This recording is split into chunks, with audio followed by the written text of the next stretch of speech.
40 years ago today, Americans watched as the Space Shuttle Challenger lifted off from Cape Canaveral, Florida, and just about a minute later exploded, killing all 7 astronauts on board. Among those killed, Christa McAuliffe, a teacher from New Hampshire.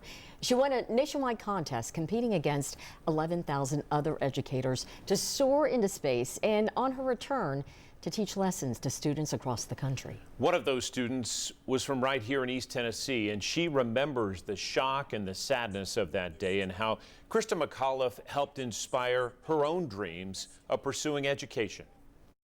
Like most anyone who remembers the mid-1980s, Dr. Tana Nicely recalls vividly where she was on January 28, 1986.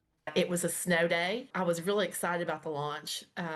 I was so excited. So it was an exciting time to actually be able to watch it firsthand. A senior at Carter High School, Dr. Nicely says she was excited to see Christa McAuliffe become the first teacher in space. That they too were part of history. She was supposed to teach 2 lessons from space, and we were going to be part of watching those lessons from space. So we were ready. Challenger, go and throttle up. But 73 seconds after liftoff, Challenger exploded, killing all 7 aboard.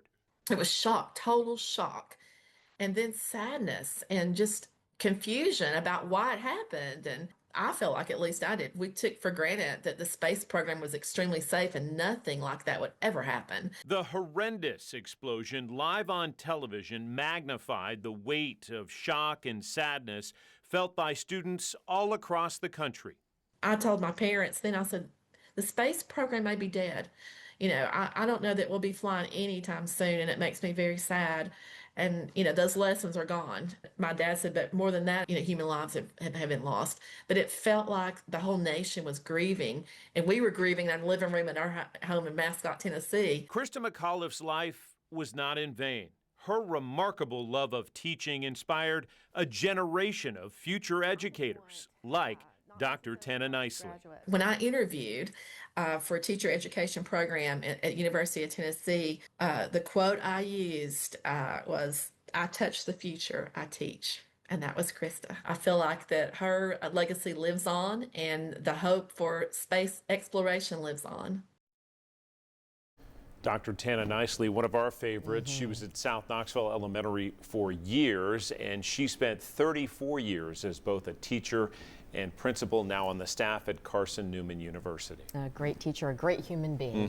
NASA later revealed a rubber seal on a rocket booster was the cause of the explosion, and an investigation showed they knew of the danger but decided to go ahead with the launch anyway.